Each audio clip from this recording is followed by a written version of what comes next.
pomeriggio il piano straordinario di tamponi predisposto dall'ULSS Dolomiti per tutti i partecipanti al Summer Fest di Cortina. Tra i siti individuati per l'esame, il principale dietro allo stadio del ghiaccio. Contagi in azienda, un'operaia positiva all'Electrolux di Susegana, rimandati a casa e in isolamento. Anche i colleghi del turno della donna dovranno sottoporsi al tampone. Tiene banco la polemica sul giallo dei conteggi delle vittime da coronavirus sollevata dalla nostra emittente con un paradosso non ancora chiarito dall'Istituto Superiore della Sanità. Il ritorno del maltempo in Veneto, nuova grandinata su Verona, attesi forti rovesci, forti raffiche di vento su tutto il Veneto in queste e nelle prossime ore fino a domenica. Pendolari della droga in 11 avevano messo in piedi una rete di vendita di cocaina a Jesolo con un'indagine lampo impiegando anche un drone per filmare allo spazio. La polizia ha arrestato 11 nigeriani. Crociera a Venezia, stamane la manifestazione dei lavoratori portuali chiedono al governo risposte chiare che attendono ormai da troppo tempo. Si chiamano Annalisa, Deborah e Silvia, le protagoniste de Il mondo è mio, il defilé della rinascita, il film nato dalle sfilate di donne in lotta contro il tumore organizzate dall'Associazione Oncologica San Bassiano. Buonasera, ben ritrovati in diretta con l'informazione regionale della nostra emittente. Partiamo subito, avete sentito la notizia di apertura, è quella legata allo sfilamento, il lungo sfilamento dei partecipanti al Summer Fest di Cortina che oggi hanno eseguito i tamponi dopo il caso di positività da Covid. Ma andiamo subito a vedere prima il conteggio dei nuovi casi di positività registrati nella nostra regione. Sono 50 i nuovi casi positivi registrati nel pomeriggio che vanno a sommarsi ai 75 che vi abbiamo dato questa mattina. Dunque il numero purtroppo è preoccupante, il trend è in continua crescita perché nelle ultime 24 ore i nuovi casi di Covid-19 nella nostra regione sono 125. Andiamo a vedere nello specifico i casi di positività provincia per provincia: 15 nuovi positivi a Padova, 8 a Treviso, 6 a Venezia, 10 a Verona, a Vicenza sono 9, 4 a Belluno e 1 a Rovigo. In tutto 50, ma appunto lo specifichiamo soltanto nel pomeriggio perché in mattinata, quindi insomma nelle ultime 24 ore sono 125, 75 più 50. Non c'è stato alcun decesso nella giornata di oggi, però appunto come vi stiamo raccontando il trend di contagi purtroppo è in continua crescita e uno dei casi appunto quello di questo partecipante alla festa di Cortina, arrivava anche lui dalla Sardegna come tanti altri. Andiamo a vedere oggi il lungo sfilamento per fare il tampone a quella che è stata battezzata ormai da tutti la festa dei VIP. È in fila per recarsi a fare il tampone, una bella iniziativa. Questa cosa le crea preoccupazione? No, perché ho adottato un comportamento responsabile durante l'evento, sono state rispettate comunque le normative di sicurezza e pertanto lo faccio solo a scopo precauzionale. Con Alessia Rossa siamo davanti allo stadio del ghiaccio di Cortina, alle nostre spalle si vedono già le prime auto in fila per recarsi alle tende dove vengono eseguiti i tamponi drive-in. C'è poca voglia di parlare, lo stesso sindaco ha preferito evitare, dribblare i giornalisti, così non è stato invece per il vice sindaco Luigi Alverà. Buona la precauzione di fare i tamponi a chi era presente in modo da mettere anche tranquilla le persone che hanno partecipato. Il flusso di auto è stato costante per quasi tutto il pomeriggio verso lo stadio del ghiaccio di Cortina, dove sono state allestite 2 tende per l'esecuzione dei tamponi. In tarda mattinata l'ULSS Dolomiti ha fatto sapere che per i partecipanti al Summer Fest del 20 agosto scorso ci sarà a disposizione anche la sede dell'ospedale di Feltre in via Borgo Ruga tutti i giorni dalle 7 alle 13. I residenti fuori provincia potranno naturalmente eseguire il test nei punti Covid delle ULSS di appartenenza. Il bilancio dei tamponi eseguiti questo pomeriggio sarà fornito in serata. Lei non è stata alla festa, però come atto di responsabilità, avendo frequentato qualcuno che invece a quella Summer Fest è andato, è in fila per il tampone, così? Sì, esatto, non sono stata a questa festa giovedì scorso, ma essendo uscita per il centro di Cortina in questi giorni e quindi probabilmente avendo incontrato qualcuno che c'è stato, preferisco fare il test. È preoccupata? Ma leggermente sì, ma non tanto per me quanto più per la salute delle persone che vivono con me, che sono più anziane. Il caso di Covid, scoperto durante uno screening su un turista romano di rientro dalla Sardegna a Cortina da alcuni giorni e presente al picnic di Socrepes, ha messo in moto il contact tracing, che è stato agevolato dalla lista dei nominativi lasciati al momento della prenotazione obbligatoria per la partecipazione all'evento. E c'è un nuovo caso di positività, questa volta andiamo a Susegana, è un dipendente dell'Electrolux, dunque sono 7 gli operai di un'intera linea di produzione dell'Electrolux Italia di Susegana che sono stati posti in quarantena fiduciaria appunto a causa di questa positività al Covid riscontrata in un collega operativo negli stessi spazi. La notizia pervenuta da fonti sindacali è stata confermata dall'azienda. Il lavoratore contagiato, secondo quanto si è appreso, anch'egli in quarantena fiduciaria in precedenza a causa della positività della figlia, sarebbe risultato portatore del virus nell'ultimo tampone di controllo. E tiene banco la polemica sul giallo dei contagi delle vittime da coronavirus sollevata dalla nostra emittente. Risposte si stanno chiedendo da alcuni giorni proprio all'Istituto Superiore della Sanità. Chiamatele, se volete, deduzioni. Per ora ci si può affidare solo a queste, deduzioni che però, in assenza di certezze, fomentano dubbi, paradossi e quindi inevitabili polemiche. Come si conteggiano i decessi nei quotidiani bollettini dell'emergenza Covid? Sono dati, come si dice in gergo, drogati? Il caso, sollevato proprio dalla nostra emittente e poi rimbalzato sui giornali, resta aperto, perché l'Istituto Superiore di Sanità non chiarisce. Anche oggi no comment sulla vicenda dei negativizzati deceduti mesi dopo il contagio, ma inseriti comunque nella lista dei decessi da coronavirus. È stata la precisazione di Azienda Zero, in un giorno nel quale il numero di vittime in Veneto era schizzato in 24 ore a 9, a sollevare la questione. Perché la stessa Regione ha spiegato. Ministero della Salute e Istituto Superiore di Sanità indicano di inserire tra i decessi anche chi il coronavirus non ce l'ha più. E come si conteggiano? Anche se il decesso nulla c'entra con una malattia? È il caso paradossale dell'incidente stradale, più volte ripreso in questi giorni. Di certo, parola della Regione, sappiamo che vengono registrati solo gli ospedalizzati, ma anche un morto per incidente o per qualsiasi altra causa può essere ospedalizzato. Quindi andiamo con ordine, perché le strade sono due. La prima: si conteggia il decesso del negativizzato per monitorare gli effetti definiti devastanti dallo stesso Istituto Superiore di Sanità e di fatto ancora sconosciuti. Insomma, se una persona guarita muore mesi dopo per un infarto, un ictus o un malore o un'altra malattia, viene segnalato per capire quali possono essere le conseguenze successive al contagio. Già in questo caso il dato sui decessi da Covid sarebbe quantomeno anomalo, ma comprensibile e in ogni caso indicativo di come il virus sia ancora tutto da studiare. È tuttavia la seconda strada a creare le maggiori perplessità. Se un soggetto guarito muore per cause che non possono essere in alcun modo riconducibili al virus, come ad esempio un incidente stradale, viene inserito comunque nella lista solo per il fatto di aver avuto il Covid? È un paradosso, ma in assenza di certezze resta un quesito aperto. Anche dalla Regione la richiesta di maggiore chiarezza è stata ribadita dall'assessore Emanuela Lanzarin. Dati non corretti, è stato detto. Da Roma, tuttavia, per ora nessuna vera risposta, con un solo risultato: dubbi e polemiche sono destinati a continuare. Entriamo in aula, test sierologici al personale scolastico, aule aperte per fare appunto i tamponi nelle sedi distrettuali dell'ULSS anche durante tutto il weekend. Vediamo. La campagna di screening rivolta al personale scolastico si allunga anche nel fine settimana. Le 5 sedi distrettuali dell'USL Saiugania in cui è possibile prenotare il test sierologico rimarranno aperte anche sabato 29 e domenica 30 agosto e il weekend successivo di sabato 5 e domenica 6 settembre con orario dalle 7 alle 13, sempre effettuando prima la prenotazione. I lavoratori della scuola interessati dallo screening possono anche rivolgersi al proprio medico di medicina generale per verificare la possibilità di effettuare il test presso il suo ambulatorio. Il test sierologico, altrimenti chiamato pungidito o sapponetta, individua la presenza di anticorpi nel sangue che si generano quando una persona è entrata in contatto con il Covid. È effettuato mediante il prelievo di una goccia di sangue dal polpastrello e verrà esaminato subito in sede. I risultati saranno consegnati poco dopo. Nel caso in cui il test desse esito positivo o dubbio, il soggetto verrà sottoposto a tampone entro 48 ore.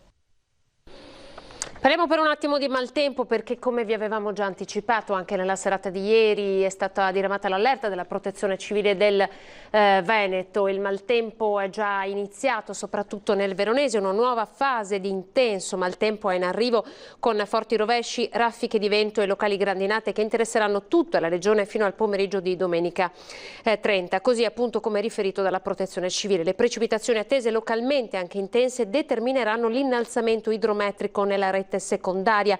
Potrebbero crearsi disagi per il sistema di smaltimento delle acque in ambito urbano, oltre che per quanto riguarda la rete minore. Allora, tratti di strada attualmente sono già nuovamente allagati ad Avesa, nello stesso punto in cui domenica scorsa le case al pian terreno erano state invase dall'acqua. Siamo dunque nel Veronese, alcuni residenti si sono già attrezzando, installando le paratie. L'assessore al comune del Comune di Verona, la Protezione Civile, Daniele Polato, ha invitato i cittadini a restare a casa e ad evitare gli spostamenti proprio per questo weekend. Le precipitazioni attese determineranno appunto, come si diceva, questo innalzamento idrometrico che potrebbe causare grossi problemi sul nostro territorio. Ricordiamo allora che è in corso in questo momento già una tempesta nel Veronese. Vedremo un po' di capire come si snoderà lungo il territorio e quali saranno insomma i primi effetti, cercando anche di contattare i vigili del fuoco per capire gli interventi sul territorio. E se è scattata da stasera la nuova allerta meteo, i candidati alla presidenza della regione tornano sulla questione del dissesto idrogeologico. Tra questi, come spiega Daniela Brollini, candidato presidente per l'Italia dei Valori, Partito Socialista Italiano, Civica Veneto, non è stato fatto abbastanza. Sentiamo. È evidente che il problema non è di adesso, è un problema che ci portiamo davanti da tantissimi anni proprio per una mala gestione delle politiche infrastrutturali e ambientali che questa regione non ha fatto.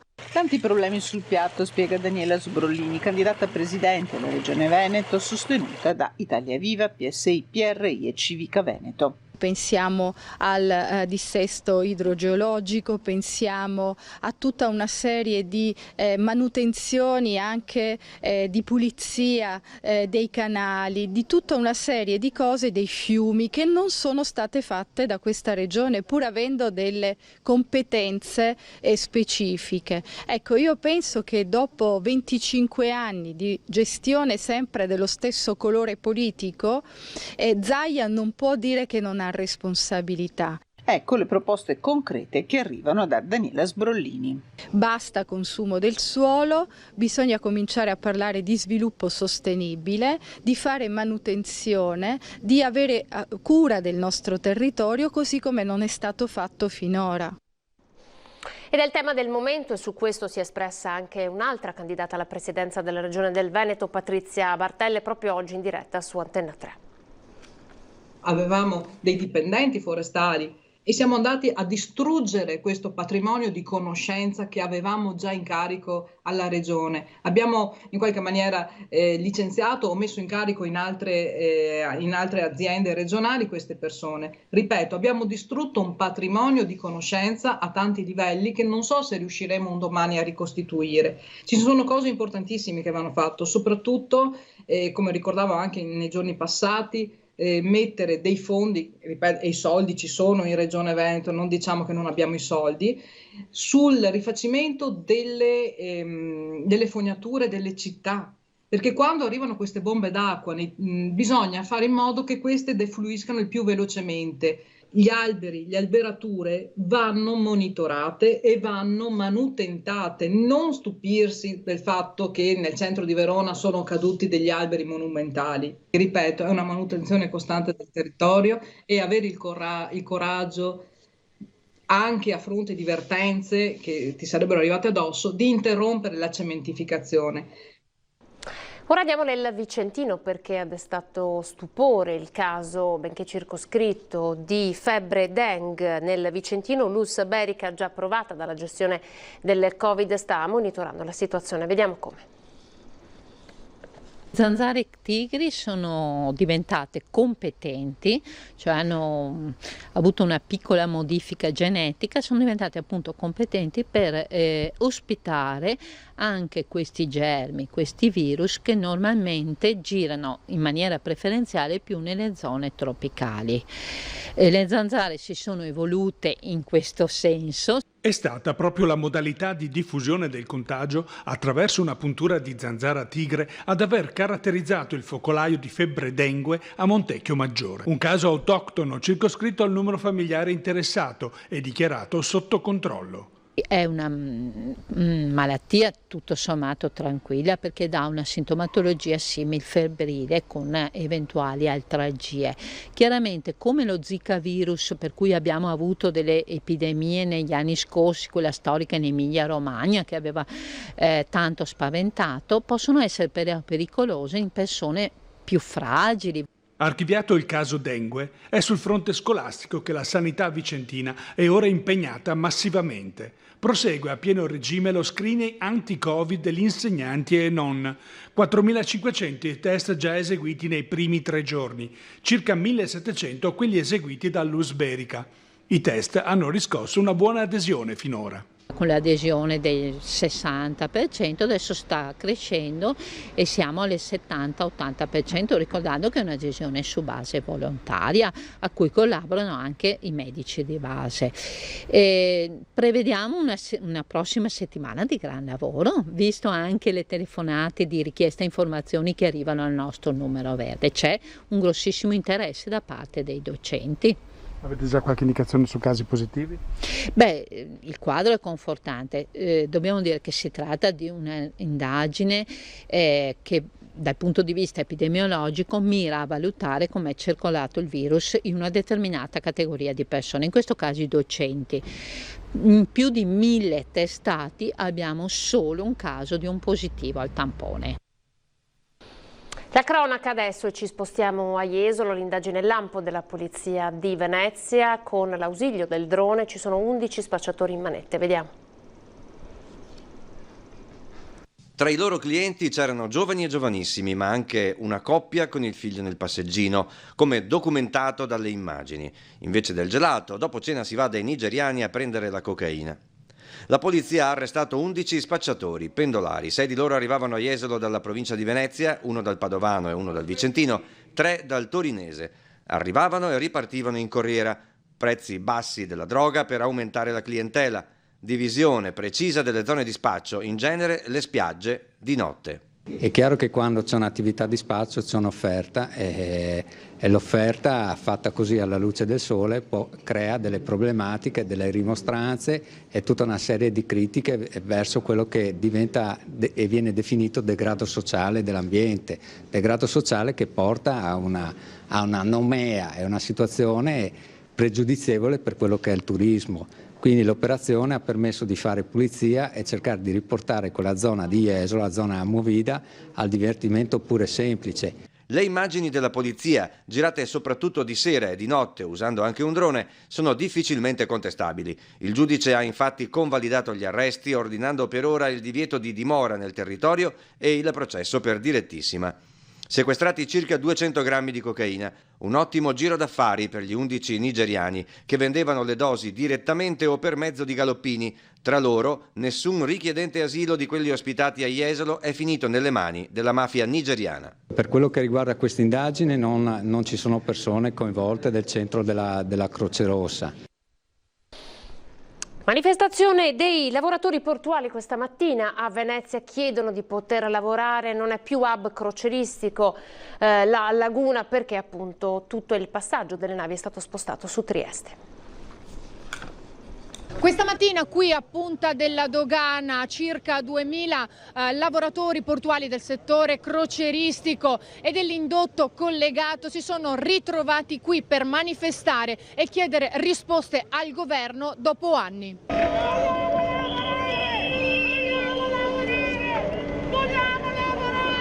Una situazione che ormai va avanti da più di 10 anni e ormai più di 7 governi si sono succeduti, amministrazioni locali non solo, e siamo sempre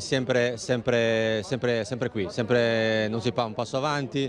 Credo che ormai la situazione sia matura per prendere delle decisioni. Con lo slogan ripartire subito, i lavoratori hanno fatto sentire la loro voce sia a terra che in acqua, appellandosi al governo. Dall'Acqua Grande di novembre non stanno lavorando, ovviamente il motivo è il Covid, ma alla ripartenza delle crociere Venezia è stata tagliata fuori e questo è un grandissimo problema e questo ha fatto scattare la scintilla della protesta, della manifestazione. La situazione è disastrosa, siamo in cassa integrazione da marzo e purtroppo non si vede luce per questa stagione e speriamo nella prossima. Viene contestata l'incapacità della politica e di una parte della realtà imprenditoriale di creare un terreno di confronto e progettualità, ora necessario più che mai. Si possono trovare le soluzioni per mettere e conciliare le ragioni del lavoro con le ragioni della portualità e le ragioni dell'ambiente.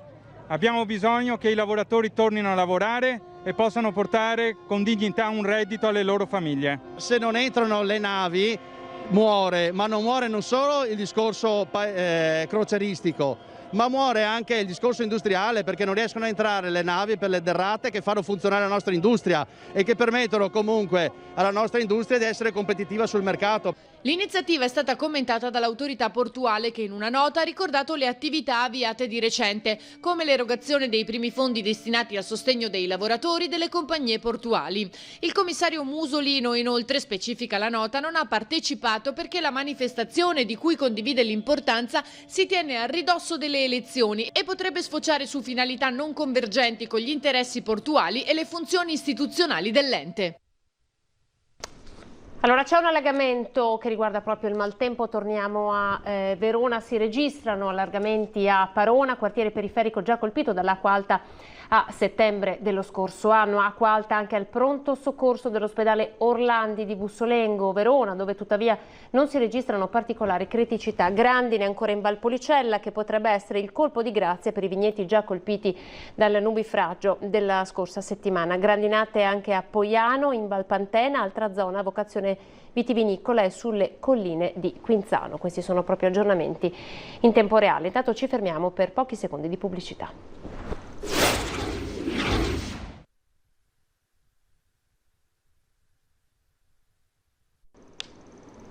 Ripartiamo con la politica, perché oggi a Treviso all'Hotel Continental è stata presentata la lista Più Veneto in Europa, che sostiene la corsa di Arturo Lorenzoni. Diritti, servizi pubblici e sostenibilità sono i loro punti di forza.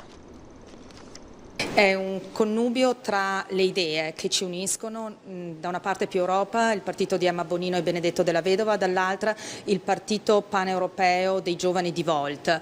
Noi vogliamo dare il messaggio di un Veneto più aperto, più inclusivo, più competitivo, più innovativo, più europeo. Sanno bene che non sarà una passeggiata a sfidare il big Luca Zaia, ma portano in dote un bagaglio di valori e un progetto politico che vuole aprire il Veneto ad un modello diverso nell'economia, nell'ambiente, nelle libertà e nei diritti civili. Si definiscono liberal-democratici progressisti, la lista a sostegno di Arturo Lorenzoni, con l'obiettivo di raccogliere i voti dei veneti all'estero e quelli persi da una certa sinistra veneta. È gradito dai veneti, ma credo che non si faccia un piacere a nessuno avere una regione con una maggioranza bulgara tra il 70 e l'80%. Credo che la rappresentanza democratica di voci diverse, di contenuti politici diversi sia importante. La politica non dà spazio a nessuno, sbaglia i modi in cui si fa politica, bisogna trovare un metodo diverso e comunque applicarsi. La politica deve saper ascoltare la società.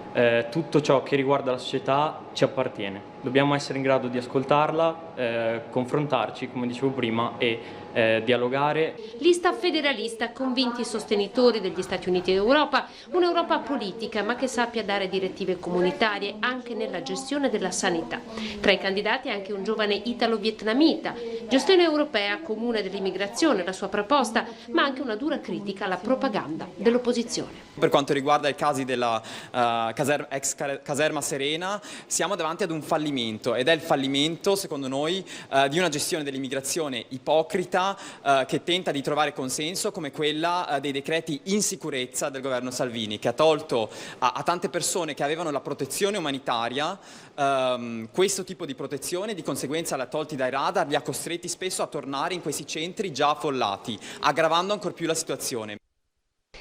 Si chiamano Annalisa, Deborah e Silvia, sono le protagoniste del film Il mondo è mio, il defilé della rinascita. Il film è nato dalle sfilate di donne in lotta contro il tumore organizzate dall'Associazione Oncologica San Bassiano. Donne con la bellezza del loro corpo trasformato dalla malattia, modelle per un giorno delle 4 edizioni del defilé della rinascita, che anche quest'anno dovevano tornare a essere protagoniste del loro percorso di lotta contro il tumore a maggio a Bassano del Grappa. Il coronavirus ha fermato solo per adesso il progetto ed ecco allora che da questa esperienza nasce un docufilm con la regia di Manuele Cecconello. Avevamo quest'idea in testa da tempo per parlare dell'associazione, ma anche per spiegare che la sfilata non è fine a se stessa, ma diventa un percorso terapeutico, ed è per questo che noi cerchiamo di riproporla ogni anno. Purtroppo quest'anno era in programma a maggio e abbiamo dovuto rinviarla. Le protagoniste sono Annalisa di Bassano, Silvia e Deborah di Tezze su Brenta, donne che vivono e combattono con coraggio la loro battaglia contro il cancro. Un racconto che entra nella loro casa, nella sede dell'Associazione San Bassiano. Donne seguite durante la preparazione della sfilata a partire dalla scelta delle stoffe, un'emozione la passerella. Poter rivedersi belle in passerella e con magari occhi diversi dei figli e dei mariti che le guardano, capiscono che la malattia non si porta via la bellezza, ma la bellezza continua a rimanere e bisogna anzi far di tutto per esaltarla. Il film sarà proiettato nelle serate di lunedì 31 agosto e martedì 1 settembre ai Giardini Parolini di Bassano. Esauriti i posti per lunedì è ancora possibile la prenotazione per la serata di martedì. In caso di maltempo la proiezione sarà recuperata a fine settembre. Chiudiamo come sempre con le previsioni del tempo. Grazie per essere stati ancora una volta in nostra compagnia. Arrivederci.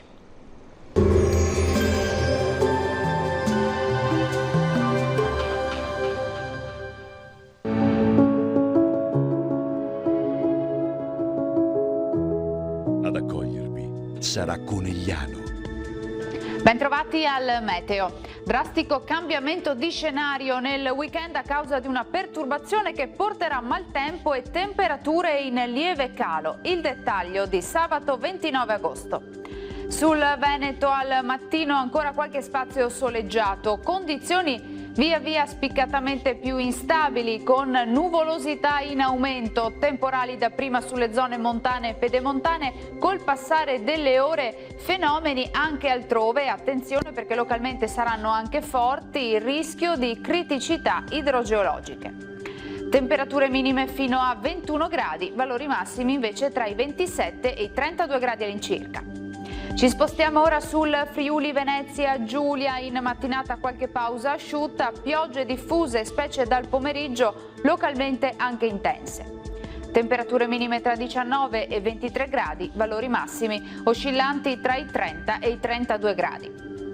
Infine uno sguardo alla situazione del Trentino Alto Adige, stesso scenario con tempo molto variabile, con rovesci e temporali un po' dappertutto. Temperature minime sui 17-18 gradi, massime intorno ai 28 gradi. Dal meteo per ora è tutto, vi auguro un buon proseguimento con Antenna 3. Arrivederci.